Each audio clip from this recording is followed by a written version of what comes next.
His bride hid her pain beneath her dress. When the Duke discovered why, his heart broke. Arthur Pendleton, Duke of Blackwood, believed he was saving a forgotten woman. Clara Ashford was intelligent, beautiful, and trapped in a life she did not deserve. Offering her marriage seemed like the simplest solution. What Arthur didn't know was that Clara carried a secret beneath her gowns, a secret hidden for 4 long years. Then one stormy night, fate revealed the truth. And the Duke discovered that some wounds are far deeper than anyone can see. Hello, lovely. If you're enjoying this tale of hidden beauty and unexpected love, I'd be so grateful for a like or subscribe. It helps me bring you more stories where pain shatters and true character shines through. And if you'd like, tell me in the comments where you're watching from. I read every note, and your presence makes these stories come alive. 1. In the autumn of 1775, the Tun could talk of nothing else but the absolute madness of the Duke of Blackwood. Arthur Pendleton was, by every measure society used to judge a man, entirely above reproach. He was devastatingly wealthy, possessed of a towering frame, a very handsome face, and silver eyes sharp enough to cut glass, and carried himself with the kind of quiet authority that made lesser men step aside without being asked. Debutantes swooned. Matriarchs schemed. Entire households rearranged themselves around the hope that he might glance their way. And yet Arthur remained unmoved, cold, unhurried, indifferent to the carefully constructed performances that society laid before him like offerings. When rumor spread that the Duke intended to visit the Vaughan estate to discuss a property acquisition, every woman in House Vaughan prepared accordingly. The highly disliked and greedy Lady Vaughan spent 3 days drilling her daughters in deportment. Her daughters, Millicent and Sophia, had their hair dressed, their wittiest remarks rehearsed, their finest gowns pressed. They were, by fashionable accounts, beauties of the first order, and they were very well aware of it. Nobody thought to mention Clara. Of a fact she was never remembered except of course a chore needed to be done. Clara Ashford, daughter of the late Lord Ashford by his first marriage, stepdaughter to Lady Vaughan, his second wife, had not been seen in public since she was 16 years old, since after her father passed on. She had not attended a single ball, assembly, or afternoon call in 4 years. Society, which abhors a void, had filled her absence with invention. Some whispered she was grotesquely deformed. Others said she had lost her mind. The rumors varied in detail but agreed on the essential point: Clara Ashford was something to be hidden, and her family was simply doing the merciful thing. The truth was far simpler and far crueler than any rumor. Clara was kept in the back rooms of the Vaughan estate because she was useful there. She cooked. She cleaned. She managed the household accounts that Lady Vaughan could not be troubled with. She mended her stepsisters' dresses, kept the fires lit, and served meals that were presented to guests as though they had appeared by magic. She was not precisely a servant, because servants were paid. She was simply the invisible mechanism that kept the household running, and she had been so for 4 years, since her father died and left her entirely in Lady Vaughan's hands. On the afternoon of the Duke's visit, Clara was not supposed to be seen at all. But the parlour maid had been sent on an errand, the tea had gone cold, and Lady Vaughan's withering look across the room required no translation. Clara picked up the tray in the kitchen, smoothed her worn grey dress with both hands, and carried it into the parlour. She did not look up immediately. She never did. Looking up invited attention, which she always got, and attention in this house was never a good thing. She set the tray down, arranged the cups, and began to pour. Arthur Pendleton, who had been watching Millicent and Sophia perform their careful smiles with the patience of a man enduring something he could not yet politely end, looked up when Clara entered the room. He looked up because there was something in her movement, quiet, self-contained, entirely without performance, that was different from everything else in the room. Then she lifted her eyes briefly to check the tray arrangement, and his breath left him. She was not what any rumor had said. She was not plain. She was, in the most arresting and inconvenient way possible, one of the most beautiful women he had ever looked at. Luminous dark eyes, features of a particular delicate precision, a quality of stillness in her face that was not dullness but deep, contained intelligence, and well-defined feminine curves. Her dress was worn and her hair simply arranged, but none of it concealed a single thing. She met his gaze for the briefest fraction of a second and then looked immediately back at the teacups. Arthur looked back at his documents. He was a man of strict logic.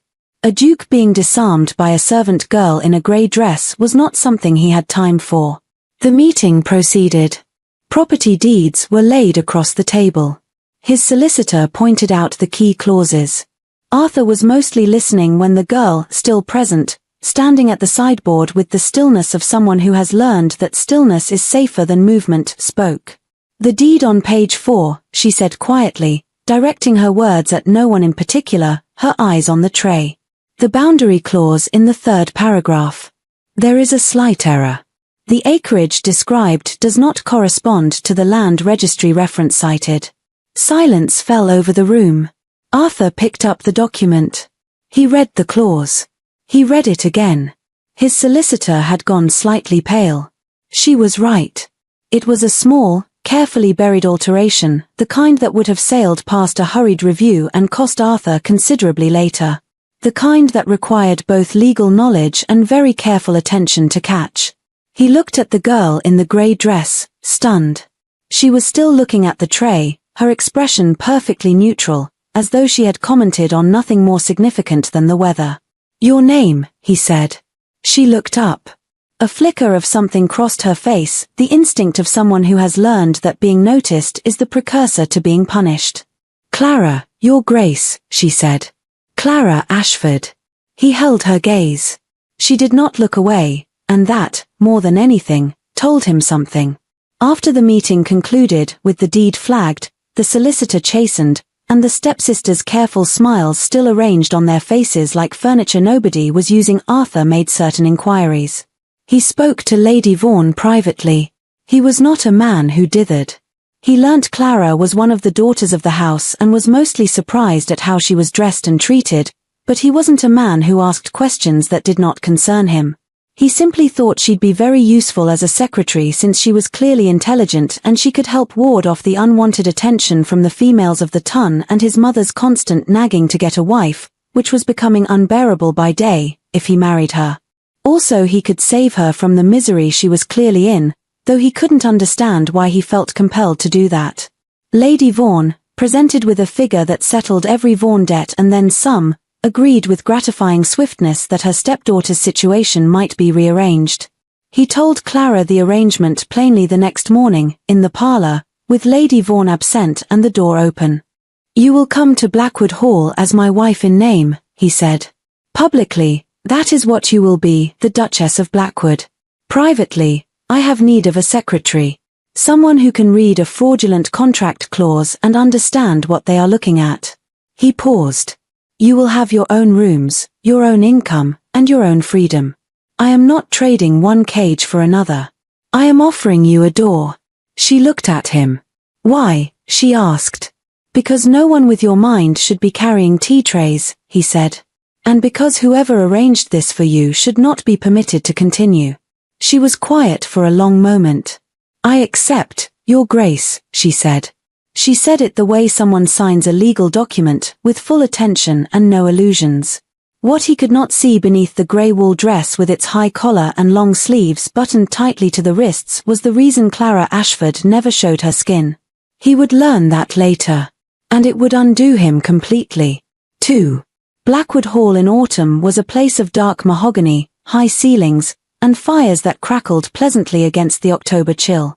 Arthur had lived there for 7 years and considered it entirely adequate. It contained an excellent library, a respectable wine cellar, and very few surprises. Then Clara arrived. Within a week, she seemed to know the house better than he did. Arthur first noticed it when he came down to breakfast and found a vase of late roses moved from the east drawing room to the south one. They were dying, Clara explained when he asked. "The flowers." "The room." Arthur stared at her. "The room," she repeated calmly. "Nobody ever sits in it because it's gloomy. The flowers receive more sunlight there." Arthur looked at the flowers. The flowers did indeed appear happier. He found this mildly irritating. 3 days later, he arrived at his study to discover a single sheet of paper resting neatly on his desk. "Cook is being overcharged. See attached." That was the entire note. Arthur frowned. He examined the figures. Then he examined them again. By the third reading, he was forced to acknowledge that Clara had somehow uncovered a supplier who had been quietly inflating invoices for months. By luncheon, the supplier had received a strongly worded letter. By dinner, Arthur was wondering how a woman hidden away in a neglected corner of society had managed to identify a problem that had escaped half the estate staff. The following week, she reconciled 6 months of household accounts in 4 days. The week after that, she reorganized the delivery records. The housekeeper adored her. The cook feared her. The gardeners had begun consulting her voluntarily. Arthur was beginning to suspect she might conquer England if left unsupervised. The practical solution was to move her into the study. Entirely for efficiency, of course. Nothing else. The transformation that followed was difficult to ignore. Proper food helped. So did warmth. So did the absence of people waiting for an excuse to criticize her. The first time Arthur truly noticed the change, he blamed the light. Afternoon sun poured through the study windows, catching in Clara's hair as she bent over a ledger. He looked away. Then he looked back. Unfortunately, the problem remained. Clara Ashford was becoming alarmingly beautiful. Or perhaps she always had been. The difference was that she now lived somewhere safe enough to let it show. Arthur filed this observation under information that served no practical purpose. The file became increasingly large. What surprised him most, however, was not her beauty. It was her sense of humor. He had expected intelligence. He had expected competence. He had not expected to be reviewing estate figures on a cold Tuesday morning when Clara glanced at a document and asked, without looking up, "Is this a test of my arithmetic, Your Grace, or are you simply ensuring I never discover how dreadful your handwriting truly is?" Arthur promptly inhaled brandy. The coughing fit that followed was deeply undignified. Across the desk, Clara maintained a perfectly innocent expression. Only her eyes betrayed her. They were laughing. Arthur finally recovered enough to say, "My handwriting is perfectly legible." "It is," Clara agreed. He narrowed his eyes. She added, "To medical professionals." For reasons he could not adequately explain, he laughed. The sound startled him almost as much as the joke. It felt oddly unfamiliar, like finding a door in one's own house and realizing it had been there the entire time. The difficulty was that Clara never seemed to be trying. She did not flirt. She did not seek attention. She did not maneuver conversations toward intimacy the way half the unmarried ladies of the ton seemed trained to do from birth. She simply existed. Cheerfully.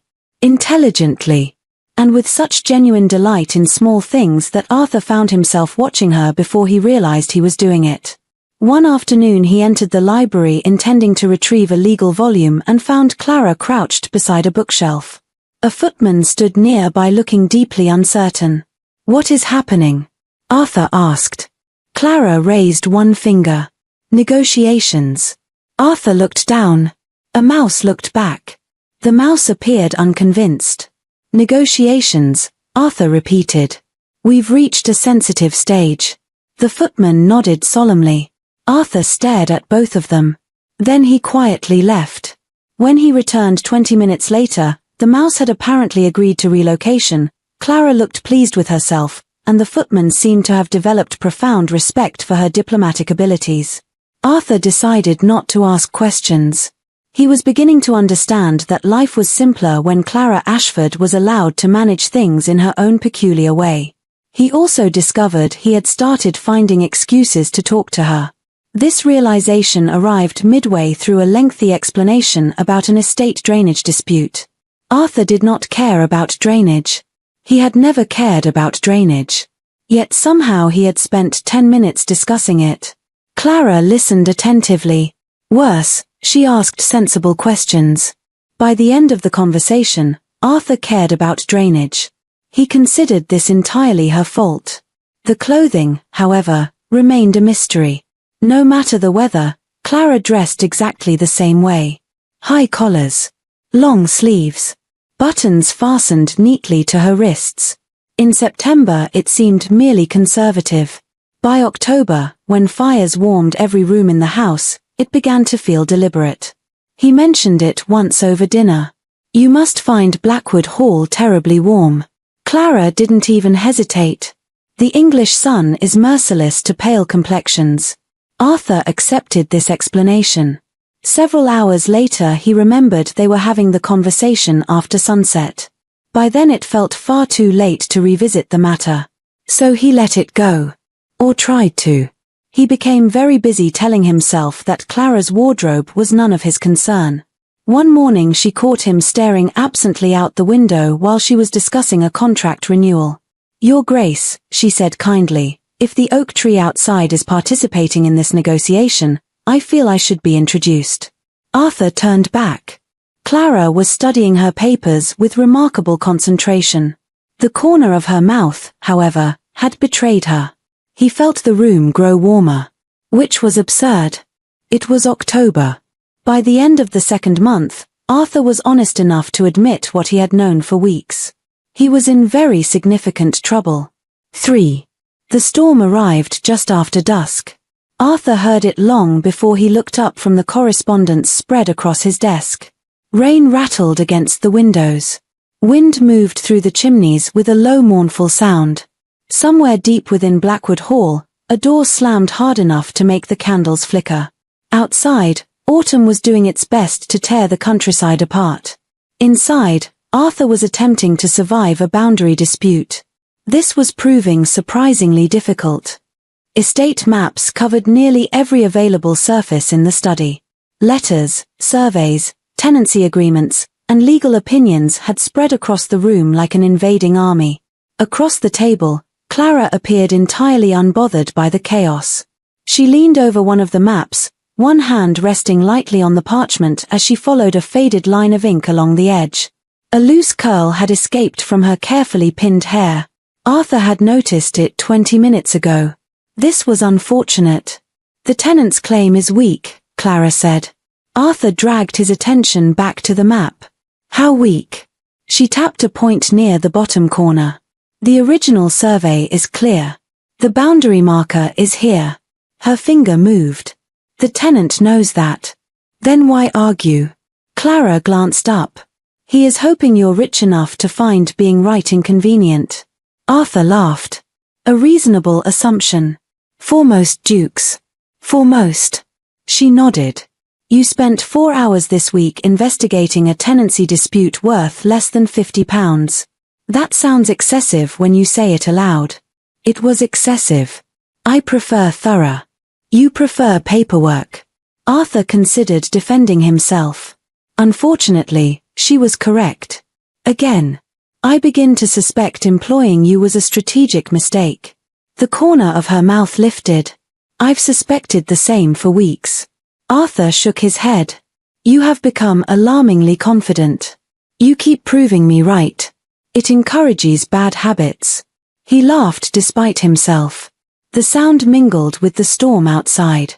For a moment Clara laughed too, and something in Arthur's chest tightened unexpectedly.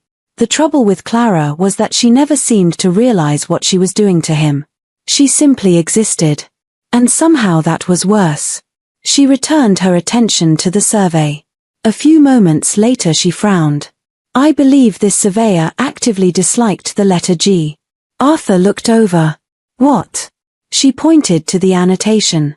"The man writes every other letter perfectly.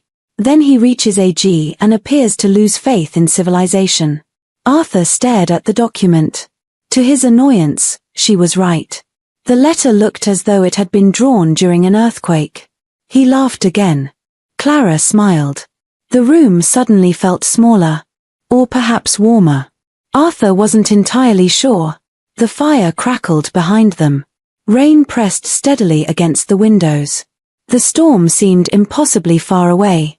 He became aware, all at once, that they were standing very close. The maps required it. At least that was the official explanation. The table was wide. The documents were extensive. Neither of them had mentioned that they could have moved hours ago. Clara reached for the edge of the survey. Arthur reached for it at the same time. Their hands stopped inches apart. Neither touched the paper. Neither moved. Silence settled over the room. Arthur became painfully aware of everything. The fire. The rain. The scent of lavender. The fact that Clara's eyes were very close to his. Clara looked up. For one suspended moment, neither of them spoke. Then he saw it. The slight twitch at the corner of her mouth. The beginning of a joke. Arthur knew that expression. Whenever something frightened Clara, she made it funny. Whenever a conversation became too personal, she found a way to redirect it. Whenever a moment mattered, she hid behind humor. He had watched her do it for weeks. Not this time. Before she could speak, he lifted a hand. His fingers brushed her jaw. Barely a touch. Clara froze. The joke disappeared. So did every excuse either of them had been hiding behind. The storm outside faded into nothing. Arthur could hear only his own heartbeat. And hers. Clara. He had no idea what he intended to say after that. Her gaze met his. Completely unguarded. The look in her eyes hit him harder than any declaration ever could. Longing. Hope. Fear. Enough feeling to steal the breath from his lungs. Arthur, she whispered. His name. Not your grace. Not Duke. Arthur. The sound of it undid something inside him. Slowly, carefully, he drew her closer. For the briefest moment she hesitated. Not because she wanted to pull away. Because she wanted to trust it. Then she stepped into his arms. Arthur's hands settled at her shoulders. The world narrowed to her warmth. To her nearness. To the certainty that this felt more right than anything had in a very long time. Then the silk shifted. A tiny sound. Barely more than a thread snapping. Clara went rigid. Arthur felt it instantly. The shoulder seam of her gown gave way. The fabric slipped. Candlelight touched bare skin. Everything stopped. Clara gasped. The sound was small. Terrified. She jerked backward so quickly that the chair behind her nearly overturned. One hand flew to her shoulder. Her face lost all color. No. The word escaped her before she seemed aware she'd spoken. With shaking fingers she pulled the silk back into place. Her breathing had become uneven. Panicked. She wouldn't look at him. I apologize, she said quickly. Too quickly. Please, I apologize. Please don't. Clara. His voice came out low. Not shocked. Not disgusted. Something else. Something far more dangerous. She stood perfectly still. One hand clutching the torn fabric. Her head bowed. Arthur had only seen it for a second. A single second. But it was enough. Across her shoulder and the visible curve of her upper back were scars. Not one. Not two. Many. Silver lines crossing older ones. Some faded with time. Others less so. Deliberate. Systematic. The unmistakable marks of someone who had been hurt over and over again. Not by accident. Not once. 4 years. And in that moment, Arthur understood why Clara wore high collars in summer. Why she covered every inch of skin. Why fear had flashed across her face so quickly. The realization struck him with terrible force. Someone had done this to her.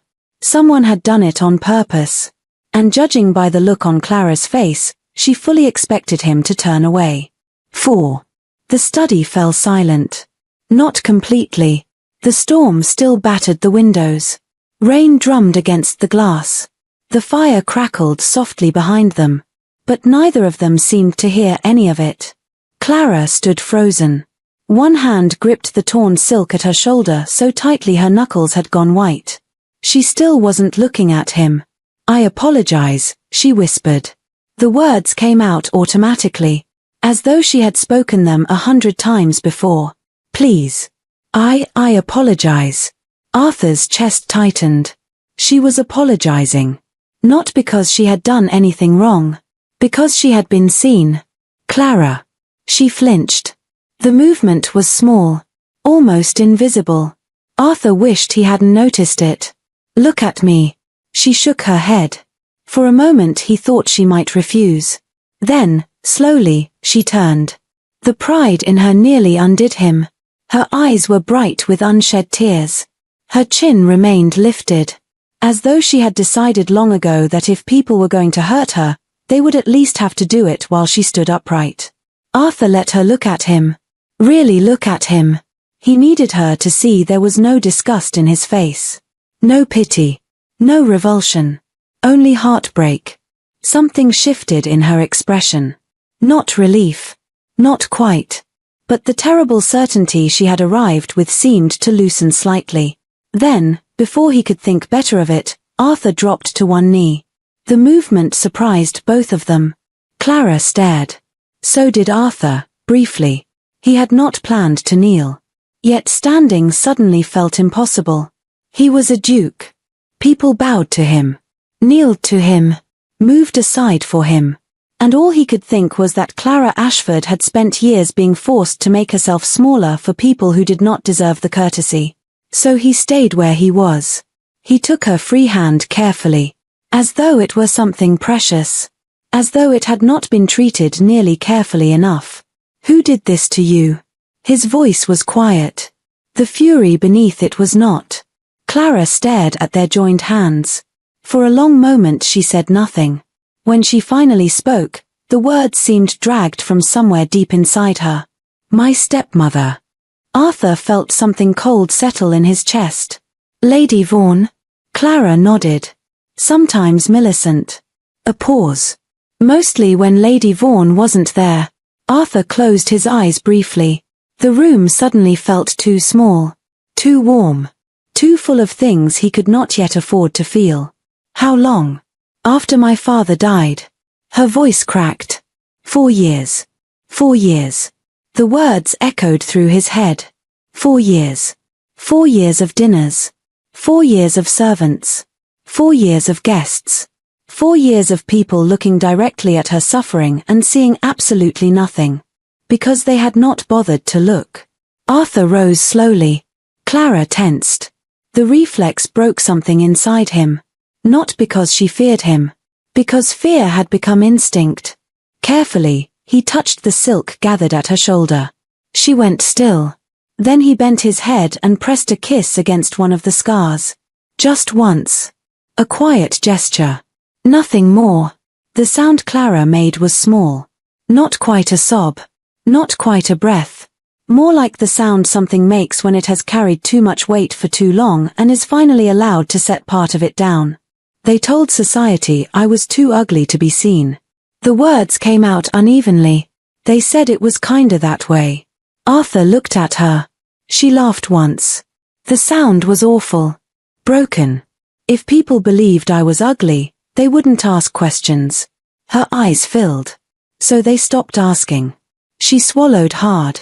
And I became very good at hiding. Arthur understood. The dresses. The collars. The sleeves. The way she never exposed her skin. Even in summer. Even here. The dresses, he said quietly. Clara nodded. Always. For the first time since the seam had torn, she met his eyes fully. I was afraid. Arthur felt his stomach drop. Of what? She looked away. The answer came so softly he almost missed it. You. His entire body went still. Clara laughed shakily. Embarrassed now. Ashamed of the confession. I was afraid you would see and send me back.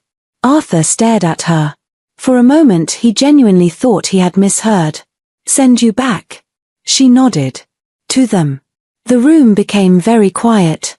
Not because of the storm. Not because of the fire. Because Arthur suddenly understood that Clara had never truly believed she was safe. Not completely. Not even here. Not with him.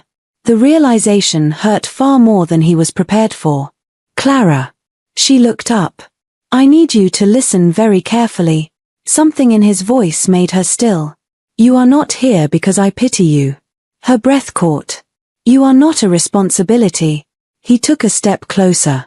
You are not a charity case. Another. You are the person I most want to see when I walk into a room. Clara's eyes widened. Arthur continued before courage could abandon him. I realized that some time ago. A faint, humorless smile touched his mouth. I have been handling the matter very badly. To his immense relief, Clara gave a watery laugh. Just a small one. But it was enough. The room felt alive again. A little. You noticed? She asked. I noticed when I spent 20 minutes discussing drainage systems because you happened to be present. Despite everything, she smiled. Arthur would have moved mountains to keep it there. Then his expression hardened. The warmth vanished. The cold fury returned. Because there was still one thing left to discuss. What they did to you. Clara immediately looked away. Arthur's jaw tightened. No. She blinked. No. You do not get to lower your eyes for their crimes. The words came out sharper than intended. He softened slightly. They did this. His gaze flicked briefly toward the scars. They should be ashamed. Not you. The tears she'd been fighting finally spilled over. Arthur stepped forward immediately. This time she came willingly. He wrapped his arms around her. Carefully. As though she were something precious and irreplaceable. Because she was. Against his shoulder, Clara cried quietly. Arthur held her. The storm raged outside. The fire burned low. Time passed. He didn't move. Eventually her breathing steadied. Eventually the tears stopped. Eventually she relaxed against him. And for the first time since entering Blackwood Hall, Clara seemed to believe she was safe. The next morning, Arthur summoned his solicitor before breakfast. This alone caused concern. Men who had worked for the Duke of Blackwood for years understood that Arthur disliked unnecessary urgency. When the solicitor arrived, Arthur handed him a list. The man read it. Then read it again. Then wisely decided not to ask questions. Every Vaughan debt. Every Vaughan property. Every Vaughan obligation. Every outstanding loan. Every financial vulnerability. Arthur wanted all of it. By noon, 3 clerks were involved. By evening, 6. By the end of the week, Lady Vaughan's financial future had become a matter of historical interest. Arthur did not seek revenge. Revenge was emotional. Temporary. Untidy. Arthur preferred consequences. The Vaughan finances were already fragile. His solicitors merely applied pressure in exactly the right places. Debts were called. Properties reassessed. Obligations enforced. Nothing illegal. Nothing improper. Nothing that could be challenged. Just the natural result of years of greed finally meeting scrutiny. Arthur did not want them ruined. He wanted something far more lasting. He wanted them to spend the rest of their lives knowing exactly what they had done. And exactly what it had cost them. That, he decided, was sufficient. 5. The seasonal ball of the Ton was held in the second week of November, in the assembly rooms that had hosted every significant social reckoning of the past 40 years. It was the event at which reputations were confirmed or destroyed, alliances made visible, and society's collective verdict rendered on everything it had been whispering about since autumn. Arthur had been waiting for this particular evening for 3 weeks. The whispers about the Duke's hidden wife had reached a particular pitch, fueled partly by the visible collapse of House Vaughan's financial position, and partly by the simple fact that no one had yet seen the Duchess of Blackwood in public. The rumors had intensified. The monster bride had acquired significant momentum in drawing rooms across London. Clara's preparations had required several conversations about what, exactly, she was willing to show. She and the modiste had had those conversations carefully. The resulting gown was ivory, fitted precisely, with a neckline showing her collarbone and throat, sleeves ending at the elbow.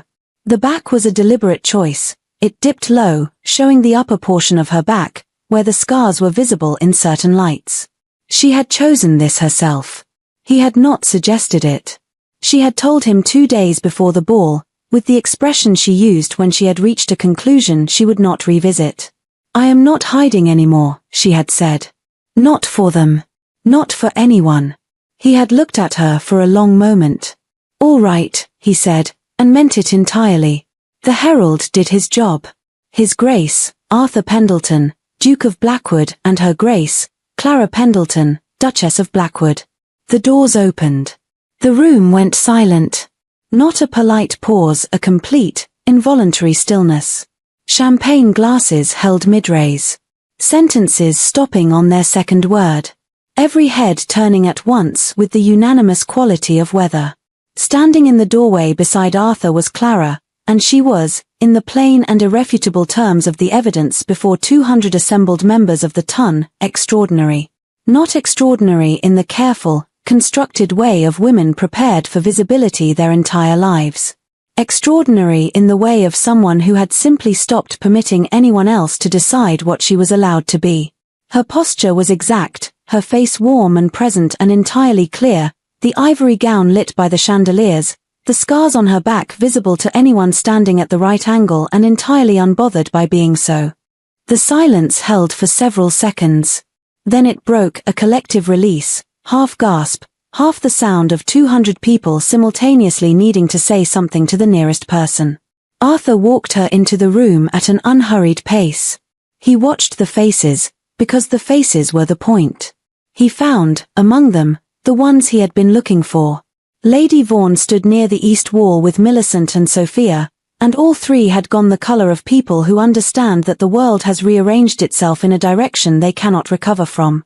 Lady Vaughan's expression moved through several phases quickly: shock, disbelief, the frantic calculation of someone looking for an exit, and landed on something pale and still and without resource. Millicent had dropped her fan. She had not picked it up. Clara saw them. Arthur felt the slight change in her beside him, not hesitation, but acknowledgement. She looked at them for exactly one moment, clearly and without expression, and then looked away. She did not stop walking. She had already decided what they were worth, and 1 moment was all she had allotted. The ton, which had spent 4 years constructing an elaborate mythology around the Duke's hidden monster wife, pivoted with smooth efficiency toward a better story. Within 15 minutes, Clara had been approached by more people than she had spoken to in her entire life. She handled it with a grace that was entirely natural and a humor entirely her own. She said something sharp and warm to the Countess of Bridmore that made the Countess laugh genuinely. She asked Lord Hargreave, who had been pronouncing on estate management all evening, one precise question about crop rotation that he could not answer, then answered it herself in 2 sentences without making him feel worse than necessary. She charmed 3 people who had been whispering about her an hour earlier and left them under the impression that they had always been on her side. Arthur watched from the edge of the room. He watched her work through the crowd with the settled quality of someone who has been competent their whole life and has simply, finally, been given a room in which to be seen being so. He crossed to her when the first wave of attention ebbed. She turned when she felt him beside her, and the look she gave him was different from every other expression she had worn in the room, warmer, more direct, and with a relief in it she was not trying to hide. "You look," he said quietly, "like someone deciding whether to be pleased or overwhelmed." "I have settled on both simultaneously," she said. "I am capable of holding multiple conditions at once." "I had noticed," he said. She looked around the room, then back at him. Causing a complete silence in a room full of gossips is quite a dramatic way to make an introduction. "I am a duke," he said. "I had a reputation to maintain." And the look on Lady Vaughan's face. Was that also reputation maintenance? That, he said, was something else entirely. She studied him. "What happens to them?" "The financial reckoning is already concluded," he said. "The Vaughan debts have been called in full. There are no more Vaughan properties." He paused. "They will know, for the remainder of their reduced lives, what they did and what it cost them. That is sufficient." She was quiet a moment. Then she said, "You did not do it from revenge." "No.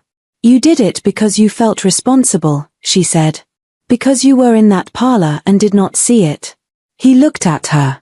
She returned the look with the particular directness that had dismantled him from the beginning, clear-eyed, unsparing, and entirely without cruelty. "I did not see it," he said. "I am not going to pretend otherwise." She nodded. "You saw enough to take me out of there," she said. "That is not nothing." He held her gaze. Then he said, "I should tell you something." "You should tell me many things," she agreed. You are a very restrained man. I am aware, he said. I have recognized this as a specific limitation for approximately 2 months. He turned to face her fully. I brought you to Blackwood Hall because you were brilliant and being wasted, and that was true. What I did not tell you, because I had not yet examined it honestly, is that I also brought you because the thought of leaving you in that house was something I could not bring myself to do. He paused. Not from principle. Because of you, specifically. Clara looked at him, very still. The night in the study, he said, when I held you, I should have said then. I did not have the words properly yet. His silver eyes were steady on hers. I love you. Not as a secretary. Not as a convenient arrangement. I love you because you are the most honest, sharp, courageous person I have ever been in a room with, and because you showed me your scars and braced for the worst, and I understood in that moment there was nothing I wanted more than to spend the rest of my life being the proof that the worst is not what you get. He stopped. That is what I should have said that night. Clara looked at him for a long moment. Something moved through her expression, the guardedness of long habit, and then something newer and stronger dissolving it, layer by layer, until what remained was settled and certain and unguarded. I love you too, she said. I have been aware of this for some time and handling it very poorly. He recognized his own words. The corner of his mouth moved. That is fair, he said. I thought so, she said. He raised her hand and pressed his lips to her fingers there in the middle of the assembly rooms, with 200 members of the ton watching and drawing whatever conclusions they pleased. Clara laughed a real laugh, bright and sudden, and the sound of it moved through him the way it always did, like warmth through cold rooms. They danced. She told him frankly that she was not particularly practiced. He told her it did not matter and meant it. They made adjustments as they went, which seemed to him an accurate description of most things worth doing.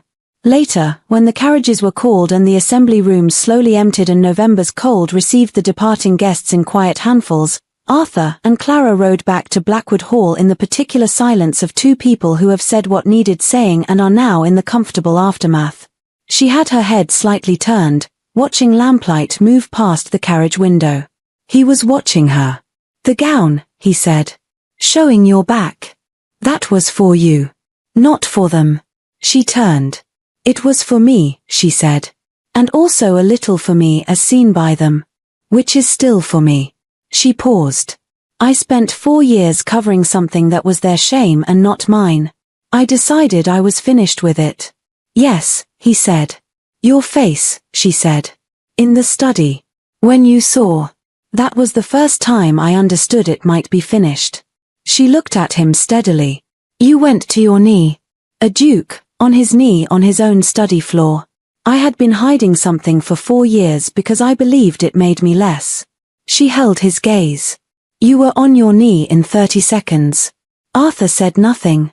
There was nothing adequate, and she did not require him to fill silence with inadequate things. Blackwood Hall came into view as the carriage turned the last bend. Old grey stone, lit windows, the particular quality of a place that has become home through the slow accumulation of a life shared with someone. Clara looked at it.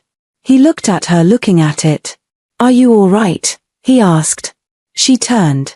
Her expression was settled and certain and warm, and it was entirely for him. Yes, she said. For the first time in quite a long while, I am. He took her hand. She held on. The carriage rolled through the gates, and the hall's lights were bright against the dark, and they faced whatever came next in a house where the windows faced the right direction and the person beside you saw you completely and did not look away.